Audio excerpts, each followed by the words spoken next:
de las promesas de Dios para nuestra vida, que son las que fortalecen nuestra fe en el Señor. Y una de las promesas más comunes en los cristianos es una promesa muy famosa en la Biblia que dice en Filipenses 4:19: mi Dios pues suplirá todo lo que os falta conforme a sus riquezas en gloria en Cristo Jesús. Casi toda la gente se sabe esa promesa, ¿verdad? Y sabiendo y conociendo que Dios es un Dios rico, que es el dueño de todas las cosas, normalmente usamos esta promesa para las cosas materiales. Pero vamos a ver que Dios tiene siempre una premisa o una prerrogativa o una condición antes de cumplir sus promesas para nuestra vida.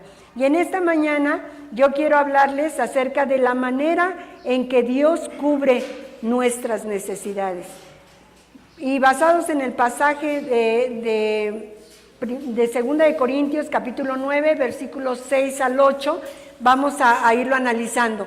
Pero volviendo a esta promesa de Filipenses 4:19, yo sé que muchos dicen, yo sé que Dios es rico, que Dios es grande, yo sé que para Dios no hay nada imposible, pero entonces, ¿por qué algunos de nosotros no estamos viviendo esa realidad del versículo en nuestra vida? Y decimos, no tengo satisfechas todas mis necesidades, me hace falta amor, me hace falta salud, me hace falta dinero, me hace falta tener relaciones sexuales, así que, ¿por qué esta promesa no está funcionando en mi vida? ¿Verdad? Muchos de nosotros nos hacemos esas preguntas. Pues quiero decirle, no es culpa de Dios. Tenemos que entender que detrás de cada promesa hay una condicionante o algo que se antepone para que nosotros podamos recibir las promesas. Y vamos a ver alguna promesa que nosotros conocemos, por ejemplo, cree en el Señor Jesucristo y serás salvo tú y toda tu casa. ¿Cuál es la premisa? Que creamos primero nosotros en el Señor Jesucristo, ¿no? Entonces, asimismo,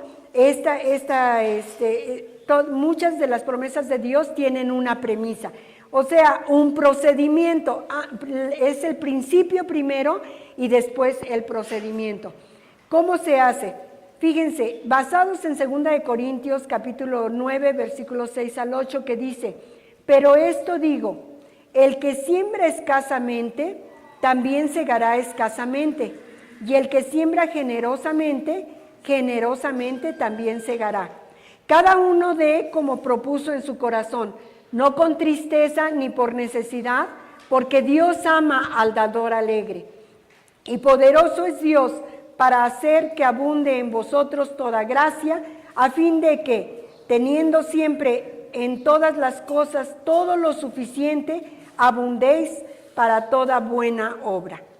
Este pasaje fue dicho a los creyentes de Corinto, porque se acostumbraba que para que se siguiera propagando el evangelio, en las iglesias que ya se habían establecido, se juntara una ofrenda para que los que estaban yendo a predicar el evangelio tuvieran lo necesario para los gastos. Y ya saben, como siempre, había rumores de que Pablo pues estaba enriqueciendo porque él era el que recogía las ofrendas. Entonces manda a Tito por delante a la iglesia de Corinto para que él vaya a recoger las ofrendas y entonces sepan que hay una transparencia en el manejo de las siguientes ofrendas. Ahora, el procedimiento que Pablo les da a los corintios para que recojan estas ofrendas es el siguiente. Dice, cuando tengas una necesidad, planta una semilla. Pablo les dice, pero esto digo, el que siembra escasamente, también que segará escasamente. Y el que siembra generosamente, generosamente también segará. Este es el principio. El principio es que debemos aprender a sembrar, ¿sí? No importa lo que siembres, pero tienes que aprender a sembrar, tenemos que aprender a sembrar. Cuando tenemos una necesidad, tenemos que saber que hay un principio. Si tú no has dado, obviamente va a ser difícil que tú segues. porque la Biblia dice que dando es como nosotros recibimos. Entonces el principio es que debemos sembrar para poder cosechar. Y cuando un sembrador mira un campo vacío, este es un ejemplo, y quiere una cosecha, ¿qué debe hacer para obtener una cosecha? Pues obviamente sembrar, ¿verdad? Porque si se pone a orar, no va a pasar nada, o puede ser que pase, pero muy después.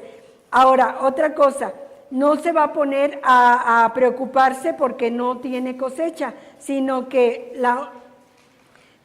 no se puede quejar, es inútil en este punto quejarse, lo que necesita es salir a sembrar la semilla. Hasta que no siembre, la semilla no va a pasar nada en la propiedad vacía, tiene que empezar dando la semilla a la tierra, ¿ok?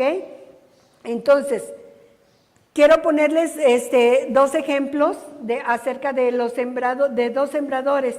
Dice, son dos sembradores y los dos están en deuda. Cada uno tiene una bolsa de semilla. El primero dice, esto es todo lo que tengo, entonces me lo voy a guardar, lo voy a conservar, lo voy a cuidar. Me lo voy a quedar, no lo voy a dar, no lo voy a sembrar porque es todo lo que tengo. Muchas veces así nosotros pensamos, ¿verdad? No, es que no tengo para dar porque lo que tengo es para mí. Yo recuerdo que nosotros aprendimos de los misioneros John y Betty Swan, que nos dijeron, cuando nosotros somos cristianos, una de las primeras cosas que debemos aprender es a tener las manos así, para dar y para recibir. Si tú recibes y entonces haces esto, solamente te vas a quedar con eso, no vas a poder recibir más. ¿Por qué? Porque estás guardando lo que se te da. Este es otro ejemplo. Este sembrador nunca va a salir de deuda. Este es el segundo sembrador. El otro sembrador dice, aquí está mi bolsa de semilla, la voy a sembrar y la única manera en que voy a salir de deuda es dar lo que tengo. Es obvio, ¿verdad? Cuando nosotros aprendemos a dar de lo que tenemos, obviamente vamos a recibir más, porque Dios no se queda con nada. Dios sabe cuando tú estás aplicando su principio de sembrar. ¿Cuál es el camino más común cuando nos concentramos en una necesidad financiera? Lo típico que los cristianos hacemos, y digo los cristianos porque también lo seguimos haciendo, es pedir prestado, ¿cierto o no? Cuando tenemos una necesidad, pues le pido a mi mamá, le pido a mi comadre, le pido a mi padrino, le pido a quien sea. O decimos, ahora más modernamente, ¿verdad? Aquí está mi tarjeta de crédito, cárguelo a mi cuenta, ¿sí? Es lo más común, o pónganlo en mi tarjeta de crédito. Fíjense, Dios nos asegura que sus pensamientos no son como nuestros pensamientos. Por eso es que nos da el procedimiento para que nosotros aprendamos a sembrar. Otra forma en la que nosotros resolvemos nuestros problemas financieros casi siempre es trabajar más. Y hasta decimos, ¿verdad? Pues échale ganas, manito, hay que trabajar más porque hay más necesidades, ¿verdad? Algunos hasta tener más de un trabajo o trabajar más de 8 horas, ¿verdad? Laborar más horas, conseguir más dinero como pueda. Y como pueda, algunos, su primer recurso son los familiares, ¿sí? No es cierto que los hijos a veces no tienen, y ¿a quién recurren primero? A los papás, ¿verdad? Sean casados o no, ¿verdad? Y otros, pues hasta robando, ¿no? Si no tienen, pues ahorita salgo y a ver, el primero que se me atraviese, le robo, ¿no? Otros pidiendo prestado, pero la mayoría pide crédito o trabaja más cuando está en deudas. Fíjense, el camino del Señor no es es más, la Biblia nos dice, no debas nada a nadie, ¿cierto? Entonces, el diablo siempre nos quiere hacer caer en maldición, él quiere que estemos endeudados, porque las deudas son falta de fe. Entonces, el camino del Señor es dar, esparce la semilla cuando tengas una necesidad. Esto es un enunciado de fe. Cuanta más semillas siembres, mayor será la cosecha. Si quiero poco, pues siembro poco. Si tú quieres recibir poco, pues siembra poco. No des, ¿verdad? Y fíjense que he hablado con gente que piensa, bueno, voy a empezar a dar cuando salga de deudas. Pues ¿sabes cuándo vas a salir de deudas? Nunca, porque una deuda te trae otra deuda, ¿no? Yo conozco personas que piden prestado y después para pagar le piden a otro para pagarle al primero y después le piden a un tercero para pagarle al segundo y así se van endeudando, ¿verdad? Pero Dios nos dice, no entiendes, empieza a dar y yo te ayudo a salir de deudas. Esto es un enunciado de fe. Si no necesitas la ayuda de Dios en tu vida, si quieres seguir yendo solo por la vida, haciendo las cosas a tu manera y pidiendo prestado y sin sembrar, entonces Él te va a dejar que lo hagas, porque Dios es respetuoso de nuestra voluntad, ¿cierto? Pero el mejor momento para plantar una semilla es cuando tú tienes una necesidad. Dice la palabra del Señor tiene una promesa. Fíjense, dice, bienaventurado el que piensa en el pobre, porque en el día malo el Señor le ayudará. Es una promesa, ¿no es cierto? Y esto debe incrementar nuestra fe, lejos de hacernos sentir desconfianza y decir, si doy, ¿qué voy a hacer? Si doy, ya no me va a alcanzar. Lejos de comportarte de esta manera, piensa en que hay más promesas para tu vida cuando tú siembras una semilla. El principio de segar y cosechar se aplica a todas las áreas de nuestra vida. Fíjese, no solamente es en el aspecto económico. Yo quiero decirle que hay otras áreas en las que tenemos que aprender a sembrar. Cualquier cosa que tú des en tu vida, la vas a recibir con más abundancia, ¿sí? Si, por ejemplo, si yo siembro crítica, ¿qué voy a recibir? Mucha crítica, ¿sí? Si yo doy amor, ¿qué voy a recibir? Mucho amor. Si yo doy atención a las personas, ¿qué voy a recibir? Mucha atención de las personas, ¿verdad? Entonces, si yo soy amable, la gente va a ser amable conmigo también. Fíjense, nosotros tuvimos como familia o como matrimonio una experiencia que ahí mi esposo puso en su manual, dice, nuestra experiencia financiera en San Salvador. Quiero decirles para aquellos que están diciendo, yo espero que Dios me bendiga y cuando Dios me bendiga mucho, entonces yo voy a dar. Sabe que nosotros estábamos acabando nuestro primer curso de ISUM, que es el Instituto de Superación Ministerial, y estábamos viviendo en el ministerio.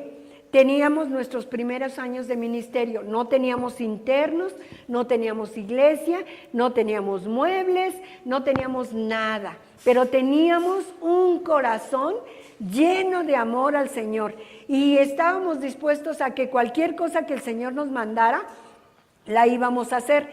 Al principio dejamos nuestras carreras, estábamos estudiando contabilidad y dejamos nuestras carreras, entonces estábamos pasando por un momento difícil, pero en el instituto conocimos a un hermano de San Salvador y él nos dijo, ahora yo soy el superintendente de San Salvador de las Asambleas de Dios y quiero invitarles como matrimonio a que vayan a predicar la palabra a San Salvador. Y él nos dijo, esperen porque yo les voy a mandar boletos. No nos dijo cuándo, no nos dijo cómo, no nos dijo que teníamos que llevar dinero, no teníamos nada, pero teníamos 2 hijos. Entonces, en un momento nos pidieron la casa, o más bien al dueño decidió vender la casa donde estábamos viviendo y llegó y le dijo a mi esposo, Gama, no seas malo, pon un letrero hoy mismo, me urge vender la casa porque tengo la oferta de comprar otra casa para mi familia. Y mi esposo puso el letrero al revés y esa misma tarde llegó una persona a preguntar por la casa. Y en la noche estaban cerrando el trato para vender la casa. Entonces no teníamos a dónde ir. Y mi esposo le habló a mi mamá y le dijo, suegra, queremos ver si nos permite vivir un tiempo. Mi mamá era muy exigente, mi mamá le dijo, ¿cuánto tiempo? Mi esposo le dijo, 3 meses. Entonces le dijo, está bien, vénganse y pues a ver cómo le hacemos. Entonces cuando llegamos, cuando nosotros nos casamos, lo primero que mi esposo me armó fue un closet, que era con un palo de escoba y 3 entrepaños, y ese era nuestro closet. Y yo le hacía normalmente una cortina para guardar nuestra ropa. Y ¿saben qué? Que cuando llegamos a la casa de mi mamá, lo primero que mi mamá nos dijo, ¡qué bárbara! Yo no sé para qué te casaste con este hombre. Tienes puros palos. Y yo volteé y dije, sí es cierto, son puros palos, ¿verdad? Pero sabe que al otro día nos llegaron los boletos para ir a San Salvador. Eran 4 boletos. Y entonces nos fuimos a San Salvador, ni siquiera acomodamos las cosas, dejamos todo en el patio. Y cuando estuvimos en San Salvador fue impresionante. Nos consiguieron una camioneta y nos anduvieron trayendo en todas partes. Predicamos en muchísimas partes, acabamos rendidos en un estadio y todo. Y al salir del país, sabe que como estaban en toque de queda, no podían darnos ofrendas, porque nadie podía conseguir dólares y el colón no valía en México. Así es que, ¿saben una cosa? Que entonces dejamos todas las ofrendas, decidimos nosotros dejar las ofrendas y nos venimos a México. Hermanos, en el primer mes llegó un hombre a buscarnos y nos dijo, les traigo un cheque para Reto a la Juventud. Me dio una pena porque el patio de la casa de mi mamá era de pura tierra y él era un hombre muy elegante. Nos dio 15,000 pesos en aquel entonces para Reto a la Juventud, para que rentáramos una casa para Reto. Y entonces le dio otro cheque de 10,000 pesos a mi esposo y le dijo, y este es para ustedes. Y ¿sabe una cosa? Mi esposo le dijo, ¿pero para qué? Y le dijo, bueno, eso ya le toca a usted pensar para qué lo quiere, ¿verdad? Y ¿sabe una cosa? Que con esos 10,000 pesos nosotros compramos nuestra primer recámara, completita. Cuando mi mamá la vio, dijo, wow, ¿se sacaron la lotería? Entonces yo quiero decirles algo, no fue en vano que hayamos sembrado. Aparte, se levantó un ministerio allá que hoy se llama Ulhat, que quiere decir un lugar cerca del cielo. Que es un centro de rehabilitación, el primer centro de rehabilitación que se levantó en San Salvador. Así es que nunca dejes de sembrar. Si tú quieres aprender y recibir bendición, necesitas ejercitarte para poder sembrar. Cuando tengas una necesidad, planta una semilla con alegría. Ahí viene el procedimiento. ¿Cómo debemos hacerlo? Con alegría. Cuando tengamos una necesidad, la forma de satisfacerla a la manera de Dios es plantando una semilla. Y clarifiquemos esto, Dios no necesita tu dinero, mi hermano, apréndete esto. Dios te pide que diezmes, que ofrendes, pero a Él no le interesa tu dinero porque Él es el dueño de todas las cosas y Él no se maneja con dinero. ¿Por qué? Porque todo es de Él. De hecho, el dinero no es realmente nuestro, solo nos los está prestando. Lo usamos mientras vivimos y cuando nos morimos, Dios se lo da a otro, ¿cierto? Entonces, necesitas aprender a dar con alegría. Lo que Dios quiere es tu fe, no tu dinero. Por eso te manda a que des. ¿Qué necesita Dios entonces? Necesita nuestro corazón. Quiere lo que representa tu dinero. La mayoría de nosotros se pasa la vida pensando en el dinero, ¿cierto o no? Necesito dinero, quiero ganar dinero, planeando cómo ganar más dinero, ahorrando el dinero, gastándolo, preocupándose porque tengamos más dinero, ¿verdad? Pero fíjense, la Biblia señala en Mateo 6:21, donde está tu tesoro, allí también está tu corazón. Dios está más interesado en tu actitud que en la cantidad que tú puedas dar. A Dios no le interesa cuánto des. A Dios lo que le interesa es que tú dejes entrar a Dios en tu corazón y saques al dinero de tu corazón, ¿sí? Eso es lo que Dios quiere. Por eso es que estableció el diezmo, porque el diezmo es una vacuna para que nosotros no nos hagamos avaros, ¿sí? Para eso es el diezmo. Entonces, la actitud que debemos tener al dar, da conscientemente. Por eso dice la palabra, que demos como propusimos en nuestro corazón. Si yo les preguntara en esta mañana 5 puntos más importantes de su presupuesto, ¿qué me diría? Una chamarra, un vestido, unos tenis, la renta, el gas, ¿verdad? Diríamos cualquier cosa así. Pero ¿sabe qué? Yo no he conocido personas que pongan en su presupuesto el diezmo, la ofrenda y dar a otros, ¿sí? Esto es muy importante. Debemos proponer en nuestro corazón cuánto de nuestro presupuesto vamos a dar, cuánto de nuestro presupuesto podemos dar para ayudar a otros, ¿sí? Da con entusiasmo. Él dice, no con tristeza, ni motivado por el remordimiento. Nunca des porque te sientes culpable, sin gruñir, ni renuentemente. Tú tienes la decisión de cuánto vas a dar, ¿sí? Es tu decisión, conscientemente. Claro que no vas a dar hasta quedarte tú en la ruina, ¿verdad? Dice, da con entusiasmo. Él dice, no con tristeza, sino ni motivado por el remordimiento. Da voluntariamente. No des para que Dios te dé más. No des porque tú tienes necesidad. Da voluntariamente. ¿Sí? Quiero compartir con ustedes y les espero que lo lean en sus casas, Deuteronomio 15:10. Qué emocionante está esta escritura. Y hablando de no dar sin ninguna presión. Si alguien se siente presionado, pues no dé, simple y sencillamente no dé. También otro procedimiento es que demos con alegría. Fíjense, ¿por qué con alegría? Porque Dios cuando nos da a nosotros lo hace con alegría. Y Él quiere que tú aprendas a dar con alegría y se deleita en los que dan con alegría. Por eso dice la Biblia, porque Dios ama al dador alegre, porque Él te da, todo lo que tú tienes, te lo da con alegría.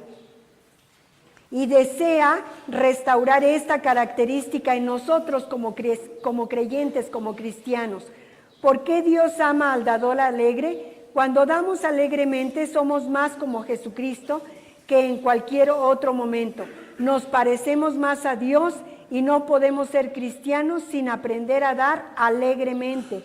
Dios ama el dar. Dice, debo dar todas las semanas. Primera de Corintios 16:2 dice, cada primer día de la semana, cada uno de vosotros ponga aparte algo y según haya prosperado, guardándolo para que cuando yo llegue no se recojan entonces las ofrendas. ¿Sí? Es lo que les comentaba acerca de Pablo. Ahora, ¿cuándo es el día del Señor? El domingo, el primer día de la semana. ¿Por qué alabamos en el domingo? Porque Jesús fue resucitado en domingo. Así que celebramos la resurrección de Jesús y dar es un acto de adoración.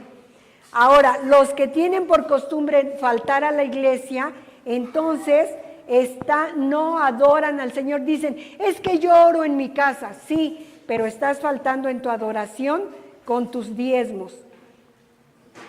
Ahora dice, ¿cómo puedes aprender a dar alegremente? Dios es el único que puede ponernos en el corazón el amor, porque el amor es la esencia del espíritu generoso.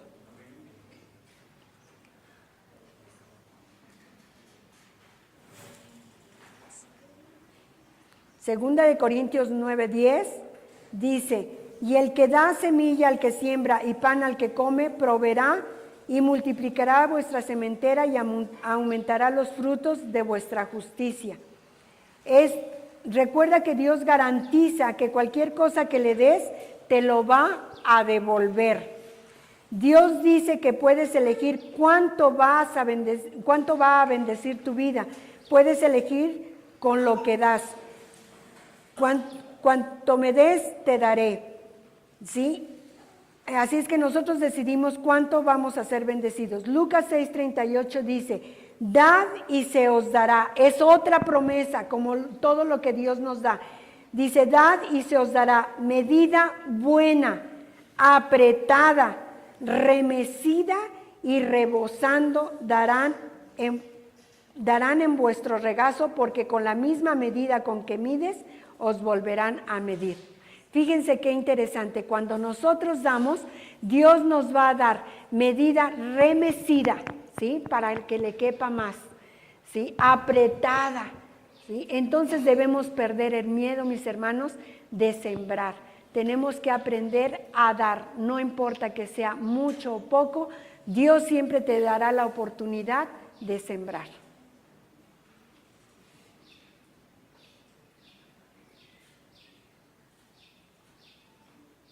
Quiero continuar con este pasaje porque es muy importante lo que Dios tiene para nosotros.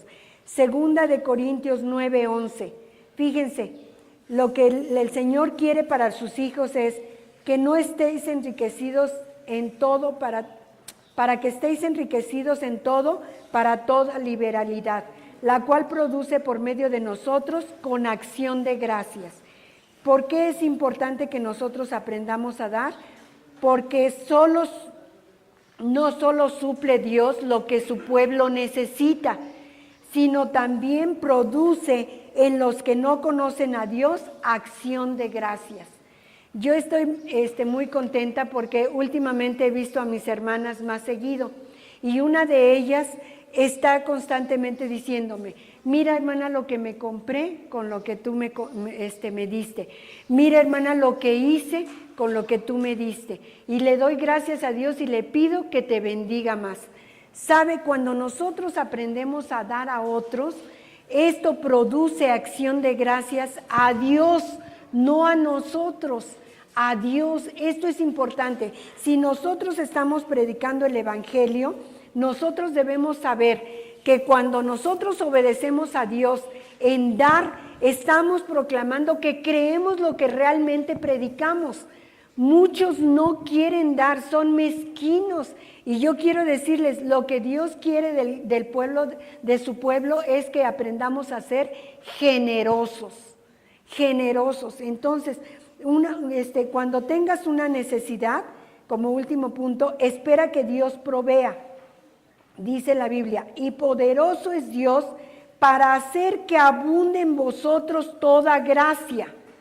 Fíjense, toda gracia, a fin de que, teniendo siempre en todas las cosas todo lo suficiente, fíjense, Dios nos promete darnos todo lo suficiente, abundéis para toda buena obra. O sea, Dios nos quiere bendecir no solamente para nosotros, sino porque nosotros somos una manguera, somos un instrumento de Dios para bendecir a otros. Entonces, necesitamos acostumbrarnos a dar, a bendecir a otros, ¿sí?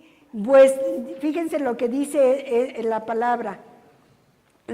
Quiero decirles, los formatos que Gama entregó son una oportunidad, o nuestra primera oportunidad para nosotros empezar a sembrar en otros, ¿sí? Así es que aprovechenlos.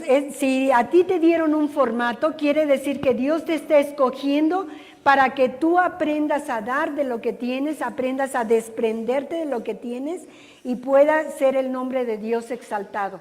Fíjense lo que dice este versículo: encierren un círculo. Y les pido que encierren en un círculo la palabra todo. Fíjense, dice que Él nos dará toda gracia. Dios dice que va a dar toda, no algo de gracia. Y ya sabemos que gracia es favor inmerecido.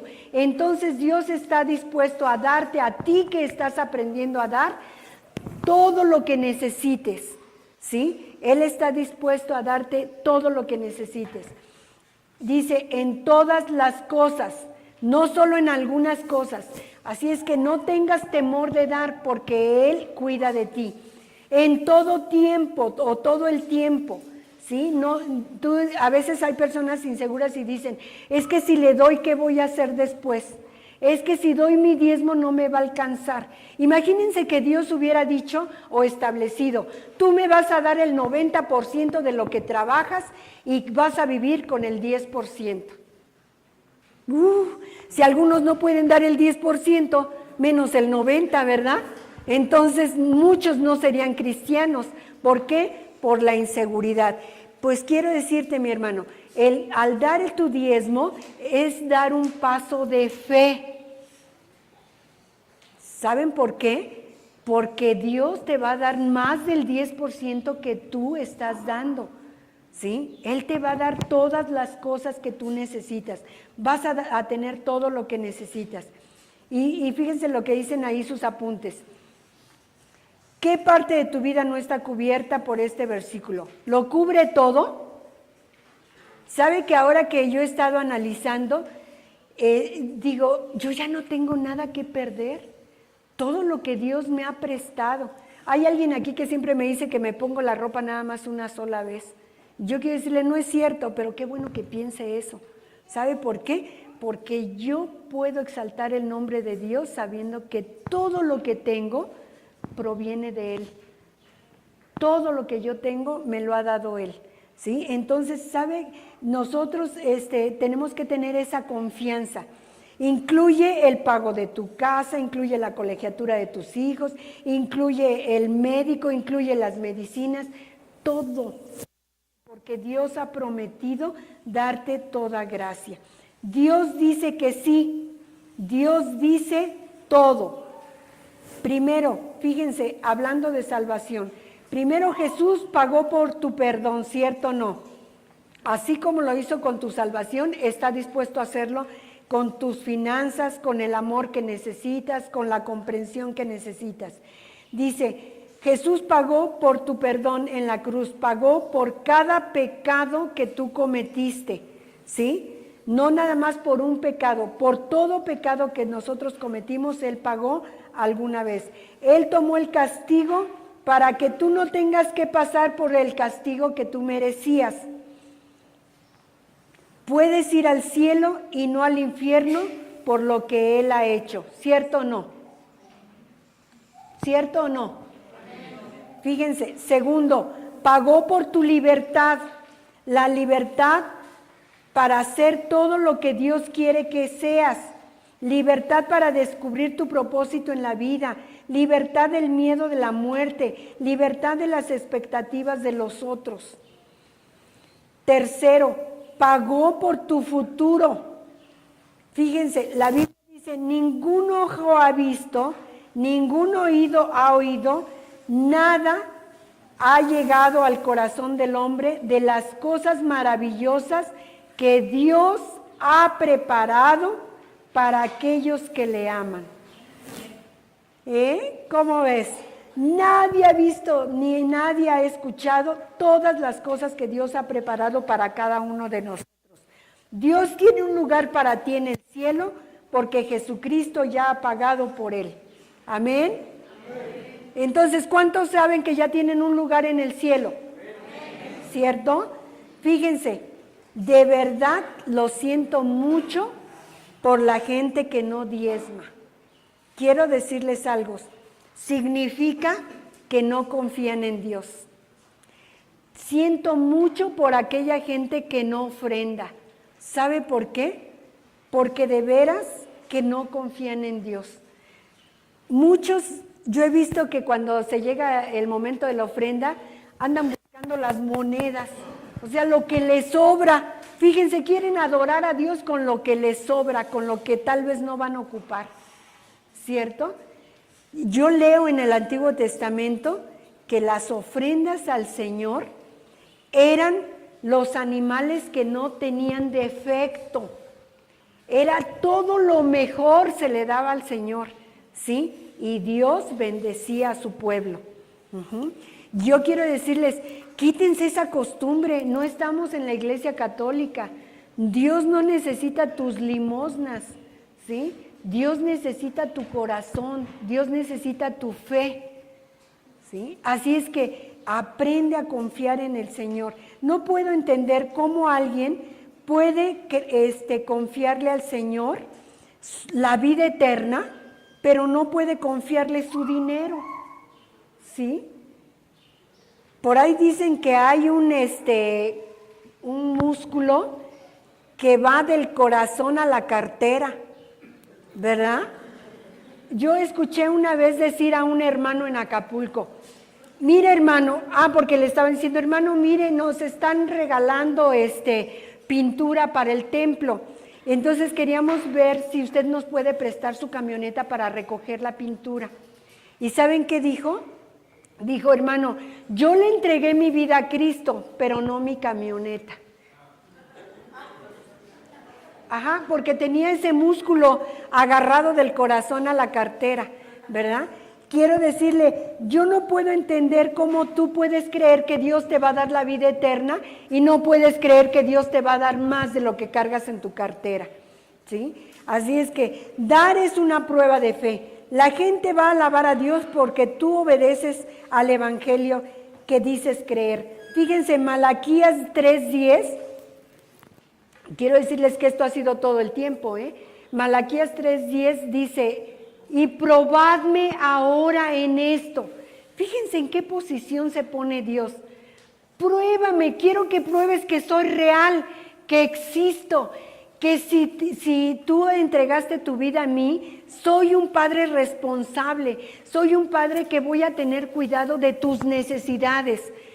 Por eso yo digo, Dios es un padre que no abandona. A mí mi papá